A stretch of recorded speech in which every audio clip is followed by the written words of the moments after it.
દાખલા number 33 Peter બે પાસા એક સાથે ફેંકે છે અને તેને બે પાસા પર મળતી સંખ્યાનો ગુણાકાર કરીને પરિણામ મેળવે છે. રીના એક જ પાસો ફેંકે છે અને પાસા પર મળતી સંખ્યાનો વર્ગ કરીને પરિણામ મેળવે છે.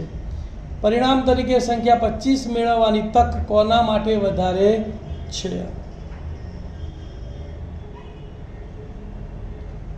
ધ્યાન આપજો ભાઈ, અહીંયા થોડો લાંબો દાખલો છે પણ સહેલો દાખલો છે.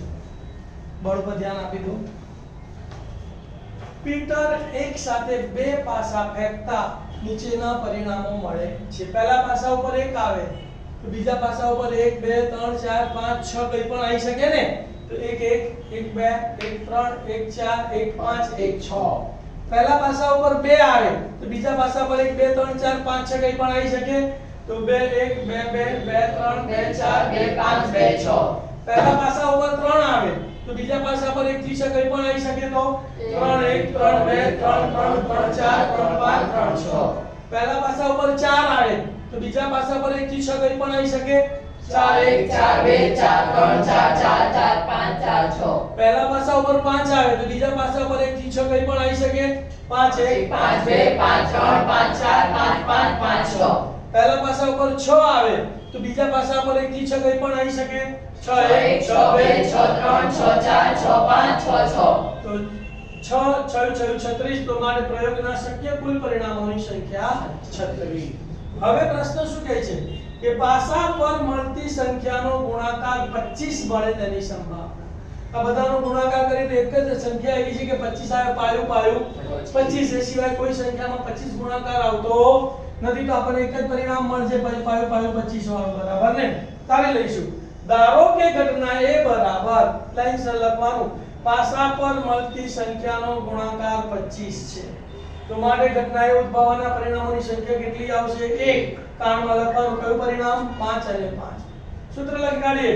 હવે P of A બરાબર ઘટનાએ ઉદ્ભવવાના પરિણામોની સંખ્યા છેદમાં પ્રયોગના શક્ય કુલ પરિણામોની સંખ્યા. તો માટે P of A બરાબર 1/36. રીનાની વાત કરીએ તો રીના એક જ પાસો ફેંકે છે અને પાસા પર મળતી સંખ્યાનો વર્ગ કરીને પરિણામો મેળવે છે. તો માટે રીનાના પરિણામો કયા આવશે? 1 નો વર્ગ 1, 2 નો વર્ગ 4, 3 નો વર્ગ 9, 4 નો વર્ગ 16, 5 નો વર્ગ 25 અને 6 નો વર્ગ 36. પરિણામોની સંખ્યા ગણી કાઢો. 1 2 3 4 5 અને 6. તો માટે પ્રયોગના શક્ય કુલ પરિણામોની સંખ્યા 6. હવે એના માટે પણ શું શોધવાનું છે કે પાસા પર મળતી સંખ્યાનો વર્ગ 25 મેળવવાની સંભાવના. તો 25 કેટલી વાર આવે છે? એક વાર. તારે લઈએ. ધારો કે ઘટના B બરાબર પાસા પર મળતી સંખ્યાનો વર્ગ કેટલો છે? 25 છે. તો માટે ઘટના B ઉદ્ભવવાના પરિણામોની સંખ્યા 1. સૂત્ર લખી કાઢીશું. હવે P of B બરાબર ઘટના B ઉદ્ભવવાના પરિણામોની સંખ્યા છેદમાં પ્રયોગના શક્ય કુલ પરિણામોની સંખ્યા. તો બરાબર 1/6. તો માટે P of B બરાબર 1/6. અહીંયા 1 ના 6 ભાગ પડે છે, અહીંયા 1 ના 36 ભાગ પડે છે. તો 1 ના 6 ભાગ એ કેવી સંખ્યા કહેવાય? મોટી.